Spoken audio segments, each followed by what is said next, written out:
Bonjour toi, sens-toi libre et à l'aise pour écouter ce podcast qui t'accompagne dans toutes tes quêtes pour une vie plus alignée et plus heureuse. Je m'appelle Laura et j'ai envie de partager avec toi mes réflexions et mes connaissances autour du développement personnel et de la spiritualité à travers mon propre cheminement, mes apprentissages et mon expérience personnelle. Le but est d'apprendre et de grandir ensemble, de se découvrir, de se comprendre et de se libérer, de se guérir, afin de cultiver son pouvoir intérieur. Je te propose alors de partir à la rencontre de qui tu es et de tout ce qui compose notre monde. Grâce à une approche bienveillante et en t'occupant de ton bien-être physique, émotionnel et mental, tu apprendras à accueillir la magie de la vie. Alors il est temps d'ouvrir grand.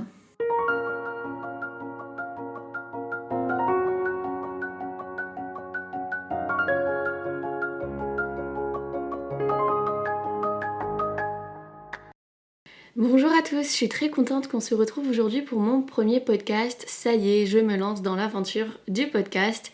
Et aujourd'hui, je voulais vous parler du développement personnel, de la spiritualité et du travail sur soi. C'est des thématiques qu'on entend beaucoup en ce moment, ces dernières années. Et c'est vraiment des thématiques qui vont être au cœur de mon podcast. Donc je voulais un peu qu'on parte sur les mêmes bases et que vous puissiez avoir déjà ma vision de ces deux notions-là.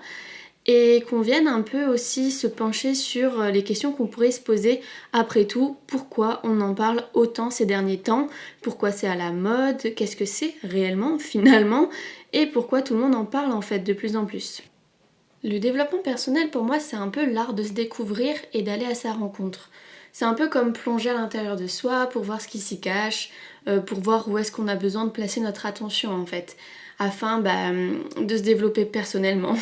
Le développement personnel c'est ça, c'est se développer personnellement. Ça porte bien son nom et donc du coup ce développement de soi c'est un peu comme faire l'état des lieux de qui nous sommes pour ensuite repérer les zones où tout va bien, où on est au top, et puis les zones à améliorer, là où on va pouvoir agir pour s'améliorer, pour devenir davantage la personne qu'on a envie d'être.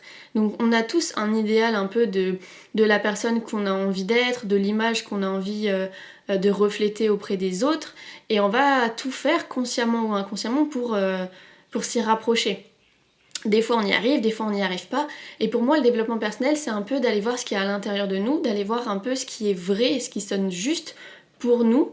Et donc ensuite de pouvoir améliorer là où on a besoin d'améliorer certaines choses. Non pas qu'on a besoin de s'améliorer, quand je dis s'améliorer ça va pas être se modifier parce qu'on est tel quel et on va pas pouvoir changer qui on est. Mais on va pouvoir peut-être pallier à certaines choses qui nous dérangent ou qui nous bloquent pour devenir la personne qu'on a envie de devenir. Je sais pas si c'est clair ce que je raconte, mais je pense que ça peut faire sens si vous avez déjà mis un pied dans cet univers-là. Voilà, pour moi le développement personnel c'est vraiment aller à l'intérieur de soi et c'est pour ça qu'on parle beaucoup d'introspection, d'aller chercher les réponses à l'intérieur. En fait je pense que ça veut simplement dire que c'est vous avec vous-même et en fait ça concerne que vous. Donc c'est pour ça qu'on dit que c'est à l'intérieur de soi parce qu'en fait tout ça, c'est au fond de qui on est. Et on va pas aller chercher chez l'autre ou chez le voisin, chez votre père, votre mère, votre copain ou qui sais-je. C'est vraiment vous avec vous-même. Donc je pense que c'est pour ça qu'on en fait une affaire personnelle, parce que c'est vraiment le cas. Ça va être le développement de qui vous êtes, vous. Donc c'est vrai qu'avant de commencer ce développement-là, c'est bien de savoir justement qui vous êtes. Donc voilà, pour moi le développement personnel, c'est vraiment ça. Ensuite vient la notion de spiritualité qui pour moi est aussi très liée au développement personnel. Parce qu'en fait pour moi c'est encore une fois l'art d'aller au-delà de qui on pense être. Parce que souvent en fait dans le développement personnel on pense être certaines choses, on pense avoir tel ou tel comportement, telle ou telle valeur, et quand on va fouiller un peu à l'intérieur de nous, on se rend compte que pas tant que ça. Et en fait, la spiritualité, je trouve que ça se recoupe bien avec cette notion d'être bien plus ou d'être différent de ce qu'on pensait être. Parce que lorsqu'on met un pied en fait dans l'observation de qui on est et de ce qu'on est en fait au fond de nous, on se rend très vite compte qu'on est bien plus grand, bien plus vaste que ce qu'on pensait. Notamment ça va être très vrai en spiritualité, notamment parce que et ben en fait c'est tout ce qui va être au-delà du physique et du mental. Et en fait je pense que c'est là où la spiritualité elle apparaît, quand on commence à s'observer et à rentrer dans toute cette sphère du développement personnel et de travail sur soi, on se rend compte qu'on est bien plus et donc la spiritualité rentre en jeu un petit peu. Et donc voilà, pour moi le développement de soi, c'est vraiment aller au-delà du physique et du mental, sur l'aspect de la spiritualité toujours, et c'est tout ce qui va toucher du coup à l'énergétique, au subtil et un peu à tout ce qu'on ne peut pas voir mais qu'on sait très bien que c'est là et qu'on ne peut pas forcément expliquer par des choses tangibles. Je ne vais pas rentrer dans cet aspect scientifique parce qu'il y a la physique quantique qui explique et qui prouve scientifiquement l'énergétique. Là, on va laisser un peu la science de côté, mais ça va vraiment être au quotidien, ces choses que vous ne pouvez pas forcément expliquer, mais que vous sentez. Je vais vous donner un exemple concret. Par exemple, vous êtes invité quelque part, vous le sentez pas trop, mais bon, bah vous y allez quand même, et puis en fait, ça se passe pas hyper bien, ou alors vous vous ennuyez, ou finalement vous avez envie de rentrer tôt, et puis bah vous rentrez chez vous, et puis vous vous dites ouais, bah j'avais raison, j'avais finalement mieux fait de m'écouter et de rester chez moi parce que j'aurais rien raté. Et bah finalement ça c'est cette petite part d'intuition au fond de vous, c'est votre côté en fait qu'on pourrait rattacher à la spiritualité, mais ce mot fait très peur, je sais pas pourquoi, mais peut-être parce qu'on l'utilise un peu à tort et à travers. Mais voilà, ça c'était votre petite part d'intuition que vous auriez dû écouter parce que ce n'est pas explicable, mais vous aviez vu juste. Voilà. Et donc du coup, on va continuer à travers ce podcast en se demandant, mais alors pourquoi tout le monde en parle? Pourquoi ces notions, elles sont tant convoitées, tant à la mode ces dernières années? Du coup, vous avez dû déjà remarquer que depuis quelques années, il y a une forte émergence d'un retour aux choses simples, au bien-être, au sens large en fait, parce que beaucoup se sont placés récemment davantage au centre de leur vie, parce ils se sont rendus compte de ce qui était vraiment important pour eux, qui voulaient vraiment peut-être faire telle ou telle chose dans leur vie. Il y a eu beaucoup de reconversions personnelles, professionnelles, pardon, c'est peut-être un lapsus révélateur, pas mal de personnes qui ont décidé de faire un tri dans leur vie, que ce soit au niveau de leur entourage, de leurs affaires. Il y a eu vraiment comme un gros nettoyage finalement, et un gros retour aux choses simples. En fait, je pense qu'il y a eu vraiment une fatigue collective d'être à côté de ses pompes, d'être mal dans sa peau, de se plier en quatre pour les autres, un peu toutes ces choses-là qui nous rend finalement un peu non alignés à nos valeurs, non alignés à ce qu'on veut vraiment dans notre vie, et tellement d'autres choses encore, mais je pense que vous voyez un peu de quoi je parle. Il y a vraiment eu même à côté de ça un retour à manger mieux, à prendre soin de soi, à bouger plus. On peut le voir aussi à travers par exemple les manifestations pour la cause animale, environnementale. Enfin je parle des manifestations, mais il y a beaucoup de choses aussi qui sont faites sur les réseaux sociaux et qui prennent de plus en plus de place. Le féminisme, l'égalité des sexes, la parole qui se libère beaucoup sur énormément de sujets, que ce soit notamment par exemple aux violences, bref, énormément de choses qui bougent, qui éclatent, et je pense que c'est un gros ras-le-bol général des anciennes façons de fonctionner pour aller en fait vers un fonctionnement plus honnête, plus équilibré et plus vrai à mon sens. Je pense que c'est ça le mot.